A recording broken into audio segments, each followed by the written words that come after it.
आज जी न्यूज की team Ukraine के बूचा शहर पहुंच चुकी है, जहां सैकड़ों लोगों की निर्ममता से हत्या कर दी गई है और पूरी दुनिया में आज इस शहर के बारे में बात हो रही है, चर्चा हो रही है। और आज आप पहली बार इस जगह से हमारी ग्राउंड रिपोर्ट देखेंगे, लाइव तस्वीरें देखेंगे जो इस समय आपकी स्क्रीन पर है। और आपको हम ये चेतावनी पहले से देना चाहते हैं कि ये तस्वीरें आपको विचलित भी कर सकती हैं।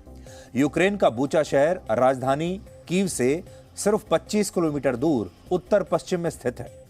ये एक छोटा सा शहर है जहां युद्ध शुरू होने से पहले तक सिर्फ 36,000 लोग रहते थे। बहुत छोटा शहर है, लेकिन 24 फरवरी को युद्ध शुरू होने के बाद यहां से बड़ी संख्या में लोगों ने पलायन किया, लोग भाग गए यहां से, और इन लोगों ने यूक्रेन के पड़ोसी देशों में जाकर शरण ले ली।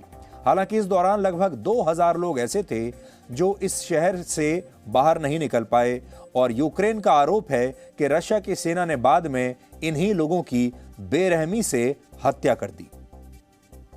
यूक्रेन की सरकार ने यह कहा है कि वो इस शहर में अब तक 300 से ज्यादा लाशें बरामद कर चुकी है, और इनमें से कई लाशें ऐसी हैं जिनके हाथ पीछे बंधे हुए हैं और सिर पर गोलियों के निशान हैं।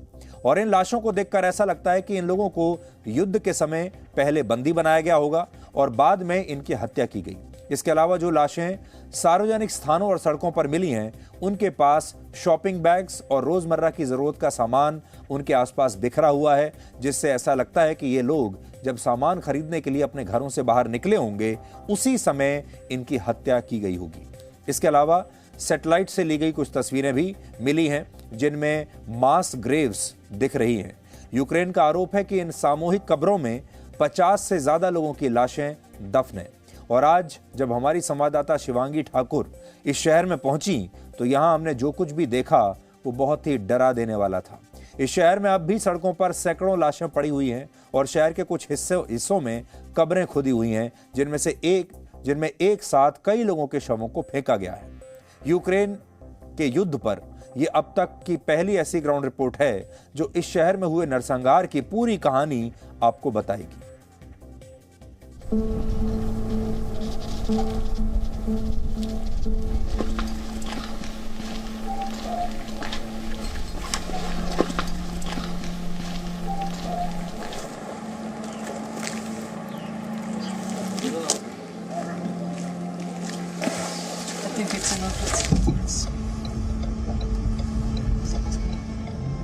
Связанными руками.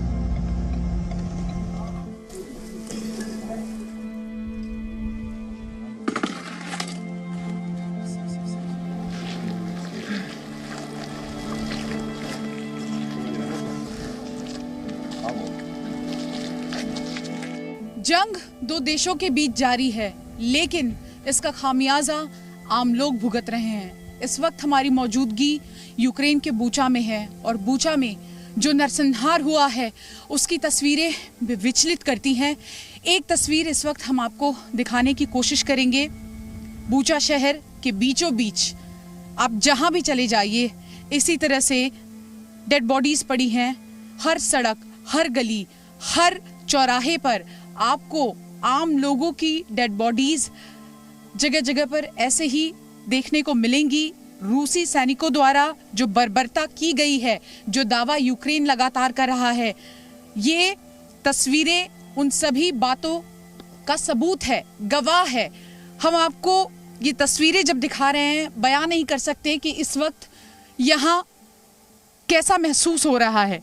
कहीं बच्चों का हाथ, कहीं बुजुर्गों का हाथ है, कहीं जो लोग एक दूसरे की मदद कर रहे थे, कई वॉलंटियर्स, उनका हाथ है। और ये सवाल खड़े करता है कि जंग के दौरान आम जनता के साथ ऐसी बर्बरता क्यों की गई, जब लगातार कहा जा रहा था कि जो सिटीजन्स हैं, जो आम लोग हैं, उनको नुकसान नहीं पहुंचाया जाएगा। अगर नुकसान नहीं पहुंचाया जाता तो शायद ये लोग हमारे बीच होते, शायद ये जिंदा होते।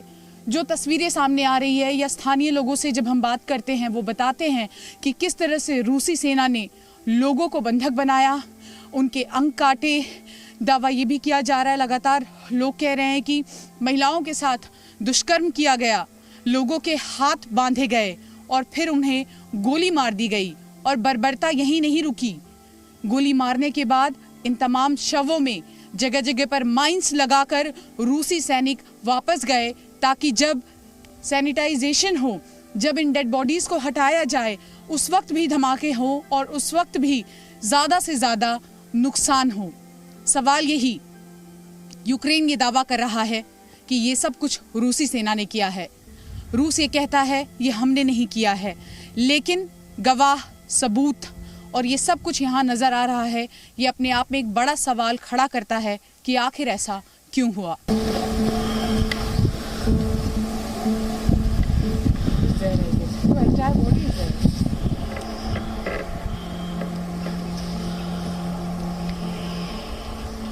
बूचा शहर जब रूसी सेना के कब्जे में था, तब लगातार यहाँ पर आम लोगों के साथ अमानवीय हरकतें की गई और उसके बाद धीरे धीरे जो लोग थे वो अपने परिजनों को यहाँ पर उनका अंतिम संस्कार करने के लिए, दफनाने के लिए जगह ढूंढ रहे थे। आपको बता दें कि इस वक्त हमारी मौजूदगी बूचा के एक चर्च में है और लोगों को यहाँ पर आना पड़ रहा है अपने परिजनों के शवों की शिनाख्त के लिए। आपको बताएं कि तमाम ऐसे लोग थे जिनको यहाँ पर लाया गया, दफनाया गया।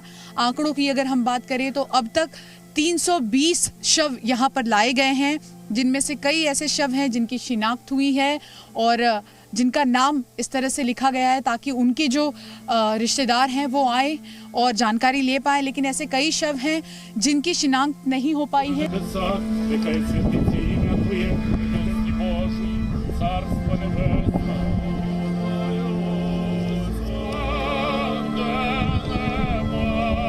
इस वक्त हमारी मौजूदगी बूचा के एक चर्च में है और आपको तस्वीरें दिखाने की कोशिश करते हैं। यहाँ चर्च में ही जो आम लोग हैं उनको दफनाया जा रहा है और इस वक्त यूक्रेन के जितने भी चर्च हैं उनके जो हेड हैं वो यहाँ पर आखिरी समय में जिन लोगों को यहाँ पर मौत के घाट उतारा गया, जिनकी डेड बॉडीज़ को यहाँ पर दफनाया जा रहा है, एक आखिरी प्रार्थना करने के लिए यहाँ ये पहुँचे हुए हैं और ये प्रार्थना लगातार यहाँ जारी है और कोशिश की जा रही है कि जिन लोगों की इस घटना में मौत हुई है उनकी आत्मा को शांति मिले और जो बर्बरता यहाँ की गई है उन सभी गुनहगारों को सज़ा दी जाए।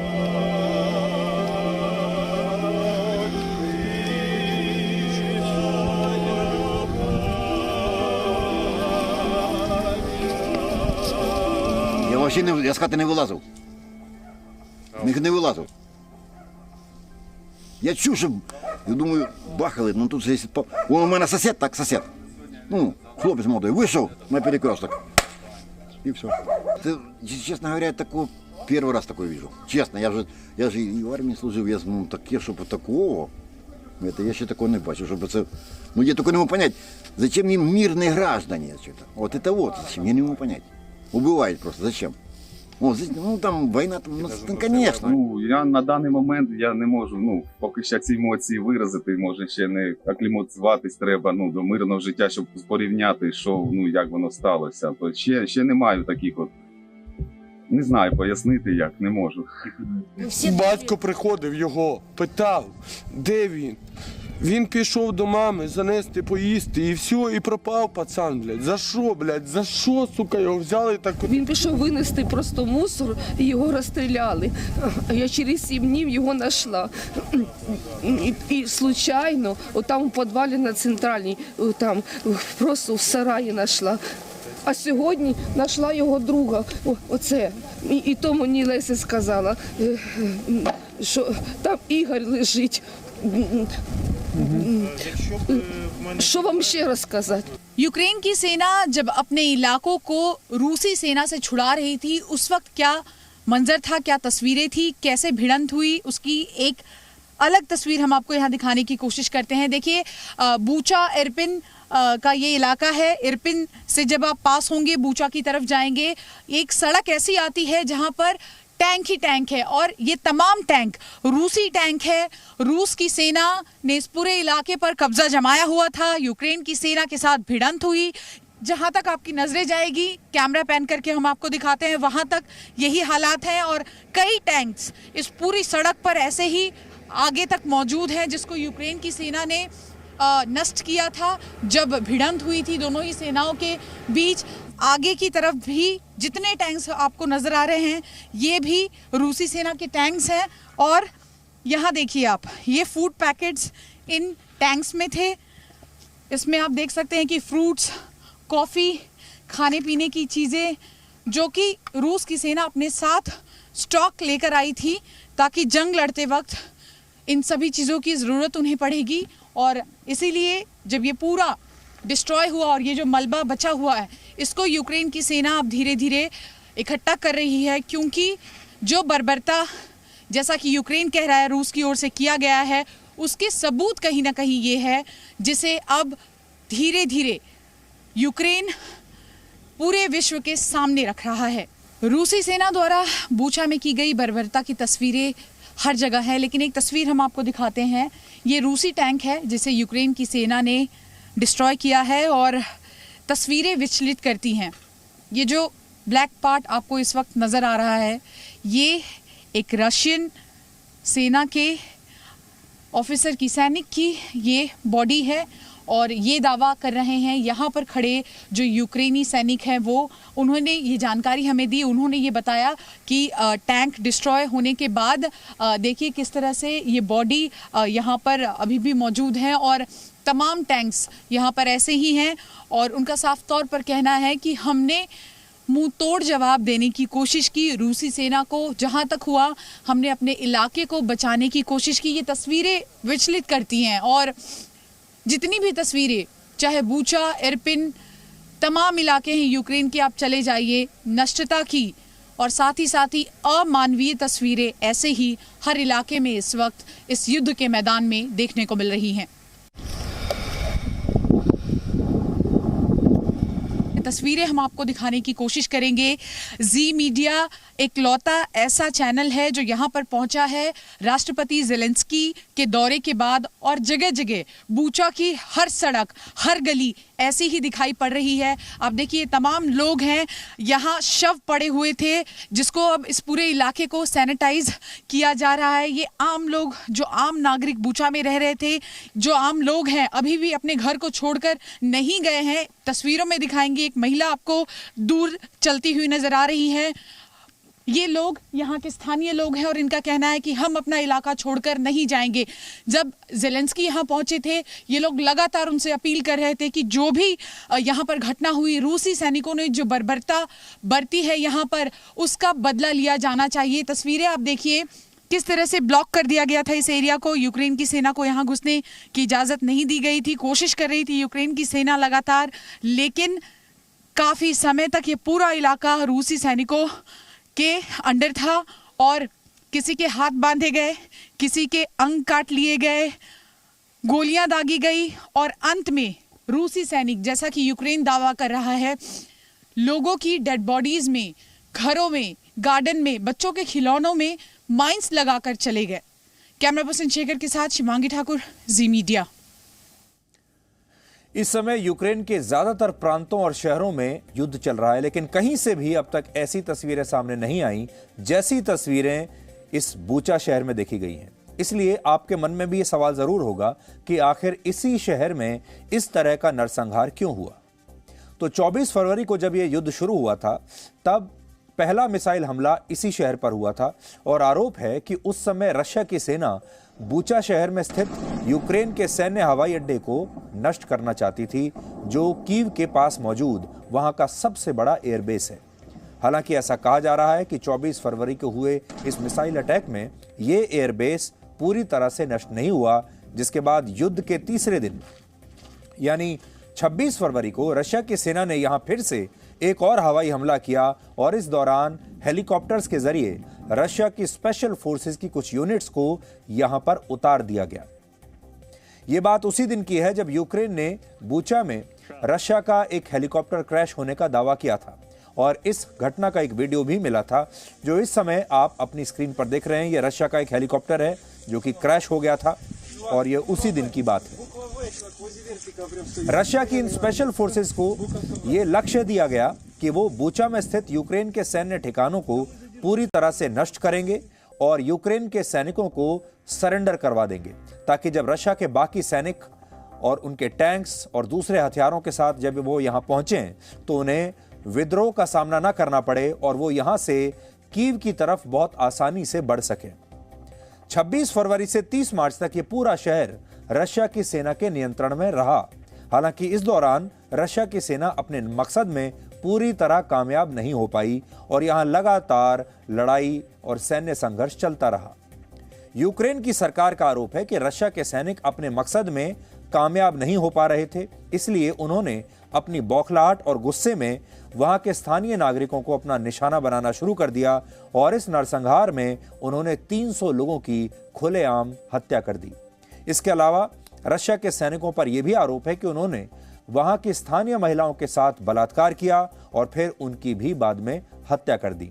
लेकिन यहां हम ये स्पष्ट कर दें कि ये सारे आरोप यूक्रेन ने लगाए हैं और इस बात की पुष्टि करना बड़ा मुश्किल है कि ये आरोप सही हैं या गलत हैं।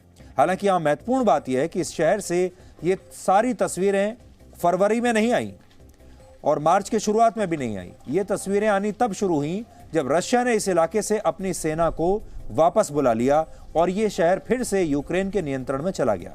मतलब इस नरसंहार को लेकर अब तक जितनी भी बातें सामने आई हैं, वो सारी बातें, वो सारे दावे यूक्रेन की सरकार ही दुनिया को बता रही है और इसीलिए रशिया अब ये कह रहा है कि यूक्रेन पश्चिमी मीडिया की मदद से दुनिया में झूठ फैला रहा है। ये सारे आरोप सही नहीं है। इसलिए आज आपको रशिया का पक्ष भी जरूर जानना चाहिए। रशिया ने बताया कि उसकी सेना 30 मार्च को ही इस शहर से बाहर निकल गई थी, जबकि लाशों की जो तस्वीर आपको जो देखने को मिल रही हैं, वो पहली बार 3 अप्रैल को दुनिया के सामने आई।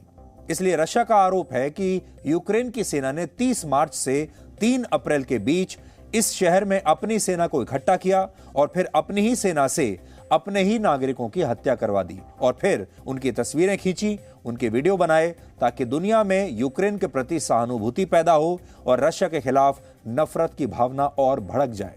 यानी रशिया ये कह रहा है कि यूक्रेन ने दुनिया से मदद लेने के लिए अपने ही नागरिकों की हत्या करवा दी और इन लाशों की तस्वीरें पश्चिमी मीडिया के सहारे, सोशल मीडिया के सहारे पूरी दुनिया में उन्होंने ये फैला दी। यूक्रेन के राष्ट्रपति ज़ेलेंस्की ने कल संयुक्त राष्ट्र की सुरक्षा परिषद में बुचा की इस घटना को युद्ध का अपराध बताया है, युद्ध अपराध बताया और कहा कि अगर संयुक्त राष्ट्र रशिया के खिलाफ कोई कठोर कार्रवाई नहीं कर सकता तो उसे इस संस्था को ही बंद कर देना चाहिए। वो ये कह रहे हैं कि अगर यूनाइटेड नेशंस अगर इस समय रशिया को रोक नहीं सकता और यूक्रेन की रक्षा नहीं कर सकता तो फिर इस तरह की ऑर्गेनाइजेशन की कोई आवश्यकता ही नहीं है, यूनाइटेड नेशंस को बंद कर देना चाहिए। हालांकि आज ये भी खबर आई है कि संयुक्त राष्ट्र रशिया को अपने ह्यूमन राइट्स कमीशन से अब बाहर कर सकता है। यूक्रेन का बुचा वही शहर है जहां दूसरे विश्व युद्ध में भी भयानक नरसंहार हुआ था और उस समय जर्मनी की सेना ने इस शहर में स्थानीय लोगों की बहुत ही निर्ममता से हत्या की थी और बाद में जब सोवियत संघ की सेना यहां पहुंची तब भी इस शहर के काफी लोग मारे गए थे। आप कह सकते हैं कि बुचा युद्ध की इस त्रासदी से पहले भी गुजर चुका है और शायद इन युद्धों में मिले उसे ये जख्म कभी नहीं भर पाएंगे। Presenting B News app available on Google Play and App Store. Download it now.